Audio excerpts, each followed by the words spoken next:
दुनिया में भारत देश अपनी विशालतम संस्कृति के लिए विख्यात है। इसी भारत के एक राज्य उत्तर प्रदेश के बीचों बीच स्थित है एक प्रांत, अवध प्रांत। अवध अपने आप में ही संपूर्ण है और किसी परिचय का मोहताज नहीं। अवध की भाषा अवधी भाषा के नाम से जानी जाती है। अवध प्रांत कई महान हस्तियों को बनाने का साक्षी है। हमारे हिंदी साहित्य के इतिहास में कई महान कवि और लेखक प्रसिद्ध हुए हैं जो अवध प्रांत की ही देन है और उन्होंने अपनी कला को अवधी भाषा में ही प्रस्तुत किया है तथा कला और साहित्य के क्षेत्र को एक ऊंचाई तक पहुंचाया। कवि और लेखकों के साथ ही इस अवध प्रांत ने कई वीर पुत्रों को भी जन्म दिया जिन्होंने देश की सेवा में और उसकी आजादी के लिए अपना सर्वस्व न्योछावर कर दिया।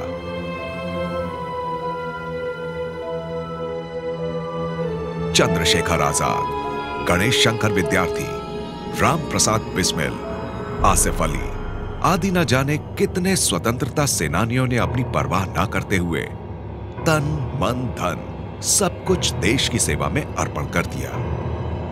इन्हीं महान स्वतंत्रता सेनानियों के बीच एक नाम आता है राजा लाल प्रताप सिंह का, जो अवध प्रांत के जनपद प्रतापगढ़ में स्थित काला कांकर राजवंश में राजकुमारी रत्ना सिंह के पूर्वज राजा हनुमंत सिंह के ज्येष्ठ पुत्र थे। इनका जन्म सन 1831 में हुआ था। इन्होंने बहुत ही कम आयु में अपनी वीरता और साहस का परिचय दिया। प्रतापगढ़ साम्राज्य को बचाने के लिए चांदा सुल्तानपुर में अंग्रेजों से युद्ध करते हुए 19 फरवरी सन 1858 में वीर गति को प्राप्त हुए। प्रतापगढ़ की शान और देश के सम्मान के लिए इनके त्याग और बलिदान को हमेशा याद रखा जाएगा। शहीद राजा लाल प्रताप सिंह के सुपुत्र राजा रामपाल सिंह कांग्रेस के 5 प्रमुख संस्थापकों में से एक थे। ये साहित्य, संगीत एवं कला के बहुत बड़े प्रशंसक थे। इन्होंने महामना पंडित मदन मोहन मालवीय के संपादकत्व में भारत में प्रकाशित होने वाले प्रथम हिंदी दैनिक समाचार पत्र हिंदुस्तान का संपादन सन 1885 से लेकर 1909 तक सफलतापूर्वक किया।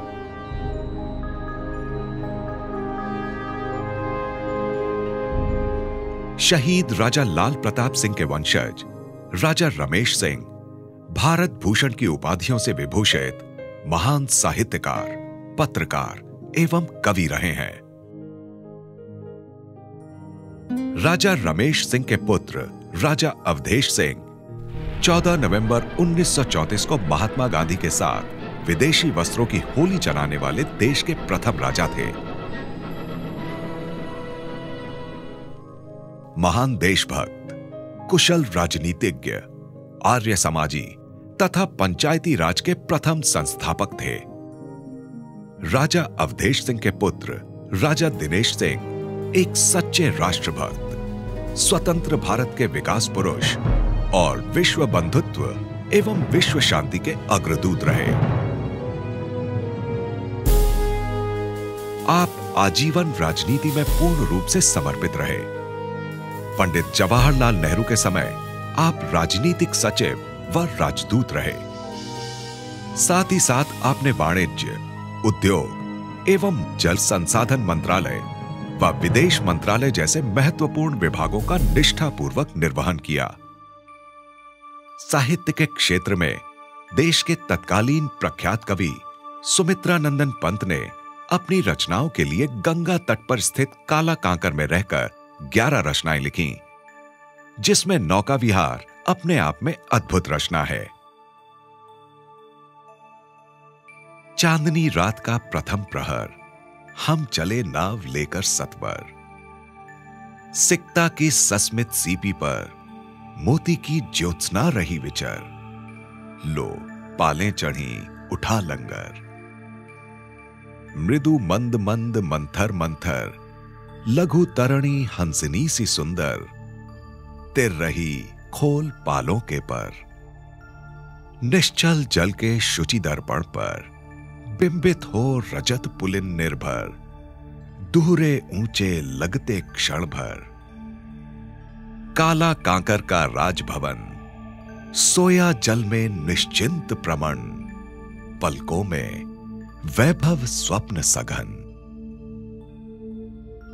राजा दिनेश सिंह काला कांकर राजवंश की गौरवशाली परंपरा को बनाए रखते हुए तथा देश की निश्चल भाव से सेवा करते हुए संसार से विदा हुए। जनपद के गौरवशाली इतिहास और विरासत को संभालना तथा उसे सफलतापूर्वक आगे बढ़ाना एक कड़ी चुनौती थी। अपने पिता के समय से ही उनके राजनीतिक कार्यों में हाथ बटाती रही सबसे छोटी पुत्री राजकुमारी रत्ना सिंह ने अपने पूर्वजों के नक्शे कदम पर चलते हुए उनके जीवन के आदर्शों और मूल्यों का मान रखते हुए न सिर्फ उस विरासत को संभाला बल्कि प्रतापगढ़ को विकास के पथ पर निरंतर अग्रसर किया। मेरा समस्त प्रतापगढ़ परिवार, मैंने आज तक राष्ट्रीय भावना और जनता की सेवा को प्राथमिकता दी है, जिसकी प्रेरणा मुझे बचपन में मेरे पिता ने दी थी। मुझे जब जब आपने सेवा का मौका दिया है, मैंने उसे तहे दिल स्वीकारा है और मैं चाहती हूँ कि आप मुझ पर ऐसा ही विश्वास और स्नेह बनाए रखें, जिससे कि मैं आप लोगों की सेवा कर सकूं और अपने जनपद प्रतापगढ़ का चौमुखी विकास कर सकूं।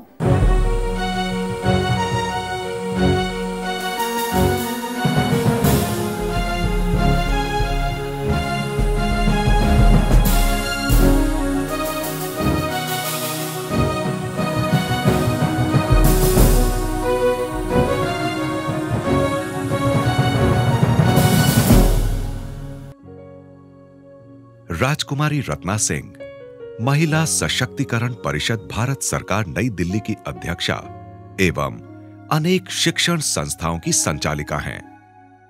आप 3 बार संसद सदस्य रह चुकी हैं।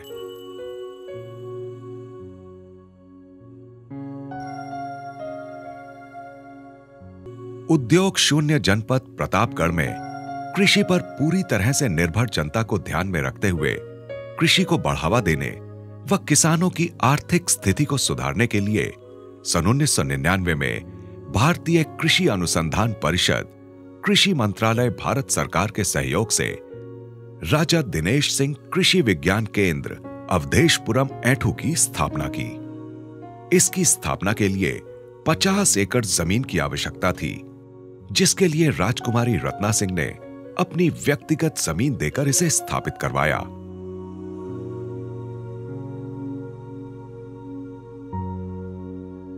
राजा दिनेश सिंह कृषि विज्ञान केंद्र की स्थापना मैंने अपने पिता के सपनों को पूरा करने के लिए किया है।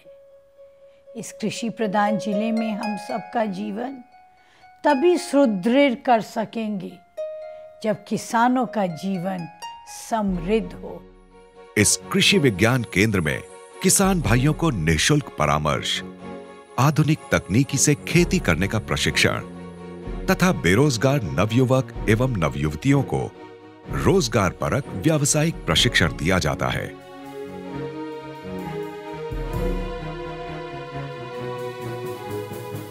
इसके साथ ही साथ उन्नत प्रजातियों के बीज, कीटनाशक एवं खरपतवार नाशी दवाएं उपलब्ध कराई जाती हैं।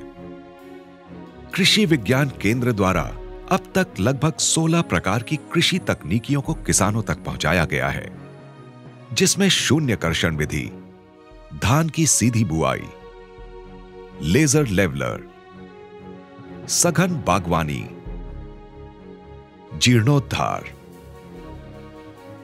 ये जो है बाग बहुत पुरानी थी, घनी थी, सूर्य की रोशनी नहीं आती थी। जीर्णोद्धार के थ्रू जो है इसको जो है काटा गया है। दिसंबर के महीने में इसको काटा गया है 5 मीटर ऊपर से। इसमें जो है फलत कम होती थी, सूर्य की रोशनी नहीं आती थी और काटने के बाद इसलिए काटा गया है कि काटने के बाद इसमें जो है कॉपर ऑक्सीक्लोराइड का जो है लेप लगाया गया है और ये नए कल्ले ले लेंगे। कल्ले लेने के बाद जो है इसमें फलत अच्छी हो जाएगी और बाग फिर से नया हो जाएगा। इसलिए कि पुरानी नए पेड़ लगाने में 10 साल लगते हैं और इसको जो है 3 साल बाद ये फलत देना शुरू कर देता है। ये जो आम के बाग में आप तकनीक देख रहे हैं ग्रीस बैंडिंग की, इसका मुख्य उद्देश्य जो है वो ये है कि जो मैंगो मिली बग, जिसको हम गुजिया कीट के नाम से यहाँ जानते हैं, ये कीट जो है इसकी वयस्क मादा मई के महीने में नीचे उतर करके थालों में अंडे दे देती है, जो बाद में निम्फ जिसके जो पौध होते हैं वो सितंबर माह में पेड़ में ऊपर चढ़ने लगते हैं। और जब वो ऊपर चढ़ जाते हैं एक बार, तो सितंबर के बाद अक्टूबर महीने और नवंबर में उनमें वैक्स कोटिंग आ जाती है।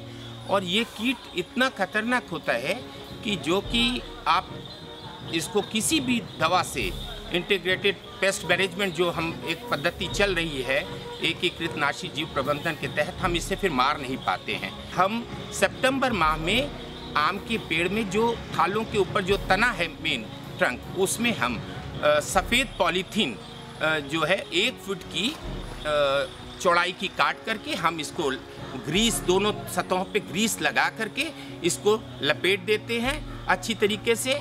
उससे ये होता है कि जो पौध होते हैं, इसके बच्चे जो होते हैं गुजिया कीट के, ये ऊपर नहीं चढ़ पाते और हम फसल को इस कीट से पूर्णतः बचा लेते हैं।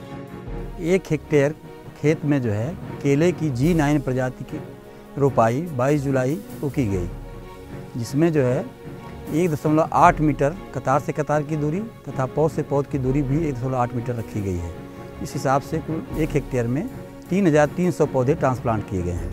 इसकी पिछली फसल से हमने जो है केले से कुल 648 कुंटल जो है केला प्रति हेक्टेयर की दर से प्राप्त किया तथा 1000 रुपया प्रति कुंटल की दर से बेच करके 6 लाख रुपये प्राप्त किए, जिसमें 2,58,000 रुपये कास्ट आई थी।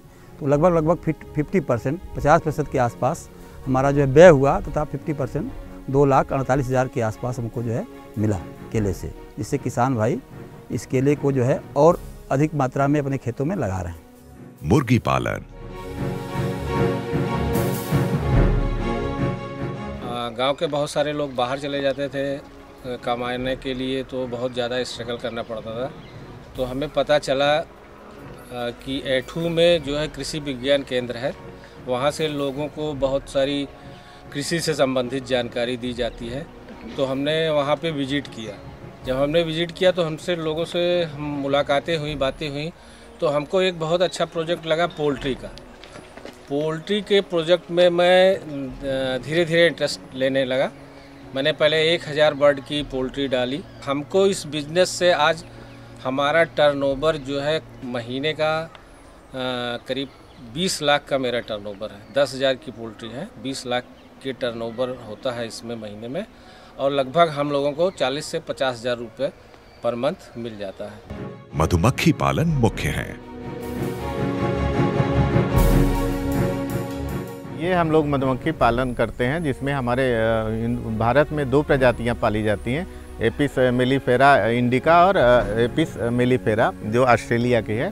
तो इससे हमको मधुमक्खी पालन से ये लाभ होता है कि इसके लिए हमको किसी विशेष जगह की न ज़रूरत होती है। जहाँ थोड़ा बहुत जगह मिली वहाँ हम बाग को ले जाके रख देते हैं, और जो हमारा फूल हैं और ये सब्जियां हैं, इन सब से वो अपना पराग और शहद को इकट्ठा करती हैं, और हमको जो है एक बॉक्स से लगभग 40 से 50 किलो शहद मिल जाती है। और 1 किलो शहद की कीमत अगर हम 200 रुपये माने तो ये हमारा हम लोग को एक्स्ट्रा अतिरिक्त आय हमको दे देती है, जो कि हमारे किसान भाइयों के लिए बहुत लाभकारी सिद्ध होता है। इसमें हम लोग को विशेष कुछ नहीं करना होता है। एक बॉक्स लेते हैं, बॉक्स में हम लोग 4 फ्रेम की कॉलोनी, ये फ्रेम है, ऐसे फ्रेम, इसको हम 1 फ्रेम बोलते हैं। एक बॉक्स में ऐसे जो आप बॉक्स देख रहे हैं, ऐसे में 10 फ्रेम ऐसे एक बॉक्स में जाता है। तो ऐसे 4 बॉक्स की कॉलोनी हम लोग खरीदते हैं, और उस 4 बॉक्स से पूरा एक बॉक्स बढ़ते बढ़ते 10 बॉक्स हो जाता है। तो इस तरीके से जब हमारा पूरा 10 बॉक्स में शहद भर जाती है, ये ऊपर का जो एरिया होता है इसमें हमारा शहद रहती है दोनों तरफ। इसको फिर हम शहद काट के निकाल लेते हैं, और उससे हम शहद मशीन से शहद को निकाल के गर्म करके हम लोग पैक करके मार्केट में 200 से 250 रुपये किलो हम लोग बेचते हैं। आधुनिक कृषि तकनीकियों को अपनाकर किसान भाई एवं बहनें अधिकतम कृषि उत्पादन प्राप्त कर अपना जीवन स्तर ऊंचा उठा रहे हैं।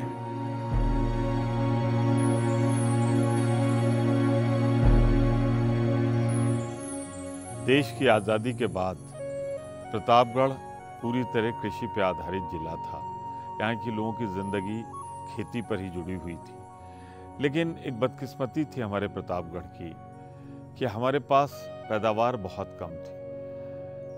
राजकुमारी रत्ना सिंह की मैं तारीफ़ करूँगा कि उन्होंने यहाँ पे राजा दिनेश सिंह कृषि विज्ञान केंद्र जब से खुला है, ज़िले की तस्वीर बदल गई। एक तरफ पैदावार दुगनी हो गई, जहाँ 2 फसलें होती थी वहाँ 3 हो गई। और यही नहीं, उन्होंने जो नई तकनीकें आईं, ख़ास तौर से जुताई की, बुआई की, उससे लागत कम हो गई।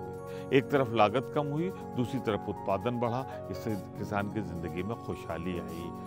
मैं समझता हूँ कि कैश क्रॉप यानी कि आदमी की खेती को उन्होंने सीधे पैसे के ज़्यादा पैसे कमाने से जोड़ा और मुर्गी पालन ये सारी चीज़ें करके राजा दिनेश सिंह कृषि विज्ञान केंद्र की स्थापना करके राजकुमारी रत्ना सिंह ने प्रतापगढ़ का बहुत उपकार किया है, बहुत भला किया है। जो लोग प्रतापगढ़ छोड़ के शहरों की ओर जा रहे हैं, अब अपने गांव में रुकने लगे हैं। व्यावसायिक प्रशिक्षण प्राप्त करके बेरोजगार नवयुवक एवं नवयुवतियां स्वरोजगार से आत्मनिर्भर बन रहे हैं। इसके अलावा राजकुमारी रत्ना सिंह ने जनपद वासियों की आवश्यकताओं को ध्यान में रखकर उनकी मदद के लिए शहर तथा ग्रामीणांचल में अपने प्रयास से राष्ट्रीयकृत बैंकों की कई शाखाएं भी स्थापित कराई हैं।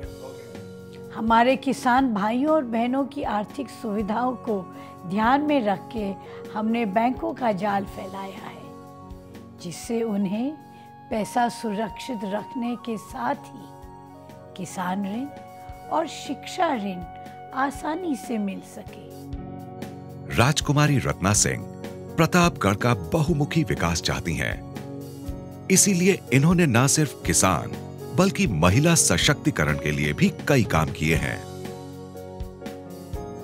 महिलाओं अपने पैरों पर खड़े हो सके और अपनी जीवन स्तर ऊंचा कर सके, उसके लिए मेरी माँ जी राजकुमारी रत्ना सिंह हमेशा प्रयास करती हैं। तरह तरह की ट्रेनिंग और आर्थिक सहायता देकर उन्हें आत्मनिर्भर बनाने में मदद करती हैं। महिलाओं के लिए माँ जी की विशेष सहानुभूति को मैंने महसूस किया है। उनके साथ मिलकर मैं भी हमारी बहनों और मौसियों की मदद करती हूँ, जिससे वो एक बेहतर जीवन जी सके। इन्होंने सिलाई बुनाई आदि के प्रशिक्षण और बुनकर कारोबारियों का 50 लाख तक का बीमा भी कराया है, जिससे महिलाएं अपने पैरों पर खड़ी हो सके तथा सर उठाकर जीने के साथ ही साथ अपने घर को अच्छी तरह से चला सके। जब तक हमारी बहनें आत्मनिर्भर नहीं होंगी, तब तक देश का विकास सही रूप से नहीं हो पाएगा। मेरा प्रयास है कि हमारे प्रतापगढ़ की हर बहन शिक्षित और आत्मनिर्भर हो और आत्मसम्मान के साथ जिए और देश के विकास में भागीदार बने। किसी भी क्षेत्र का विकास वहां की शिक्षित जनता से आंका जाता है। जब शिक्षा का स्तर ऊंचा होता है तो विकास की दर भी ऊंची होती है। राजकुमारी रत्ना सिंह ने अपनी इसी दूरदृष्टिता से कई विद्यालयों का निर्माण कराया। वह पहले से बने स्कूल तथा कॉलेज का पुनरुद्धार कराया और उसके प्रबंधन के कार्य को सफलतापूर्वक अंजाम दिया। उन्होंने 1906 से खुले हनुमंत इंटरमीडिएट कॉलेज कालाकांकर और 1966 से खुले मदन मोहन मालवीय स्नातकोत्तर महाविद्यालय कालाकांकर का पुनरुद्धार करके अपने पिता राजा दिनेश सिंह का सपना पूरा किया। रानी Nilima Kumari Shishu Mandir Kalakankar, Awadhesh Vidya Niketan inter college Lalganj, Awadhesh intermediate college Dharupur तथा रानी नीलिमा कुमारी बालिका महाविद्यालय धारूपुर आदि अनेकों स्कूल कॉलेजों का निर्माण कराया, जहां आज ग्रामीण छात्र एवं छात्राएं गुणवत्तापूर्ण शिक्षा प्राप्त कर रहे हैं।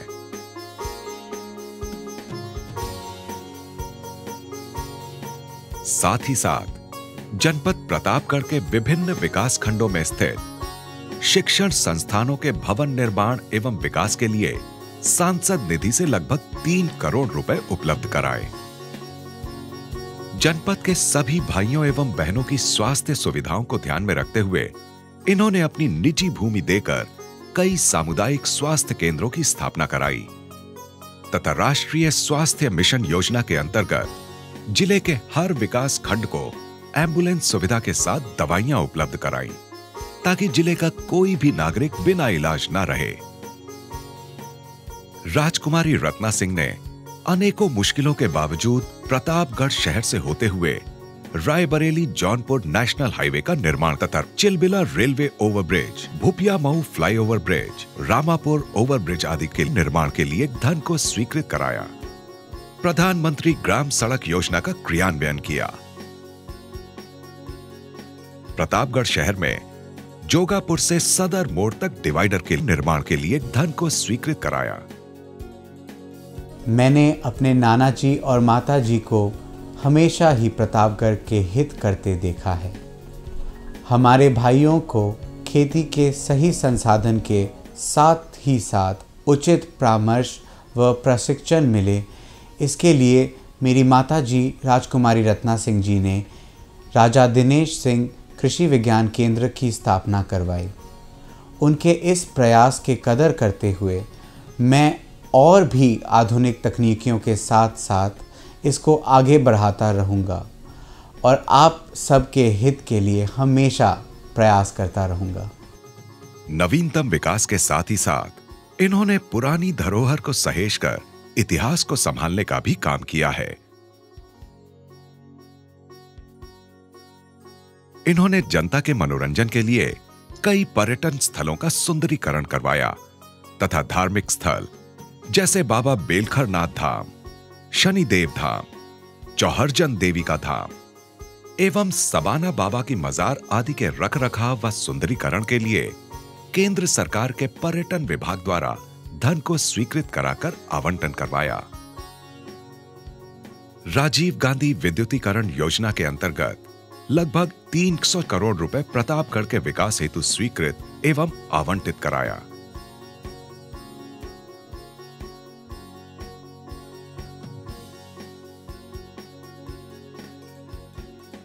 नीमा गोपालपुर में 35 लाख रुपए सांसद निधि से अवमुक्त कराते हुए रेलवे हॉल्ट का निर्माण कराया। मोबाइल नेटवर्क को अधिक प्रभावी बनाने के लिए दूरभाष क्षेत्र में लगभग 40 BTS प्रतापगढ़ जनपद में स्थापित करवाए। पेयजल, विकलांग शिविर व प्रधानमंत्री राहत कोष से भारी संख्या में धनराशि स्वीकृत कराकर प्रतापगढ़ जनपद के विकास कार्य में लगाया।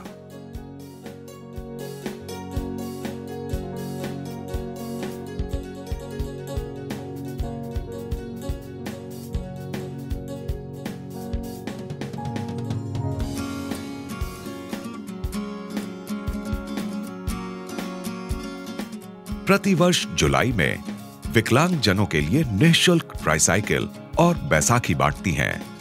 विकास और समृद्धि की ऐसी उच्च भावना लिए हुए राजकुमारी रत्ना सिंह अनवरत प्रयासरत हैं। आप सभी उनकी इस विकास यात्रा में हिस्सेदार बने। वो पूरी जनता, बुद्धिजीवी, पत्रकार व अन्य समाज के लोगों से शुभाशीष की कामना रखते हुए अपने कर्तव्यों का बखूबी निर्वहन कर रही हैं और आगे भी वो हमेशा अपने इसी प्रयास को अंजाम देती रहेंगी।